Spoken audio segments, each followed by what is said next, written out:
qui est super intéressant à partir de l'application Jamboard sur la tablette et qui est très peu connu, c'est qu'on peut vraiment aller chercher dans notre Drive des éléments qu'on a créés ou que nous avons dans Google Documents ou dans Google Slides, Google Présentation, et on peut les intégrer directement dans Jamboard. Donc, je vous montre deux exemples. Alors, je m'en vais dans mon Drive.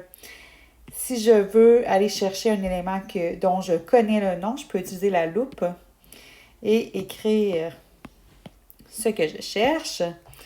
Et je vais pouvoir ensuite venir intégrer mon activité. Donc, disons les semis. J'ai une activité ici qui est faite. Je double-clique, je double-touche mon activité pour venir agrandir les pages.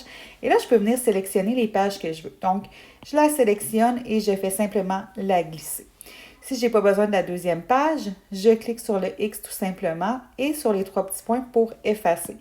Donc, à partir de ce moment-là, je peux vraiment venir insérer un travail qui a été créé et qui se retrouve dans mon Google Drive pour que mes élèves puissent venir écrire dessus. Donc, l'élève pourrait très bien agrandir son écran et écrire là, à partir de cet endroit-là sur son travail ou encore utiliser des boîtes de texte s'il se retrouve à l'ordinateur.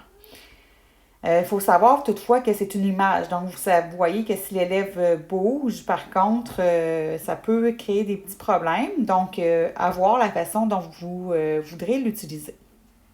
Même chose avec Google Présentation. Donc, j'y retourne dans Google Drive. Et là, je vais aller chercher plutôt une activité qui se retrouve à la racine de mon Drive. Donc, par exemple, un bingo ici. Alors, je l'intègre et en double-cliquant, je vois encore une fois les différentes diapositives. Donc, si j'en ai plusieurs, je peux en insérer plusieurs. Donc, à moi d'aller les sélectionner en naviguant. Et lorsque je la sélectionne, je peux tasser ma diapositive. Là, oups, j'ai fait une petite marque en même temps. Donc, je peux tout simplement venir l'effacer. Et lorsque je n'ai plus besoin de ma diapositive de départ, je l'efface. Alors là, je peux encore une fois venir agrandir mon activité et mes élèves vont pouvoir travailler dessus.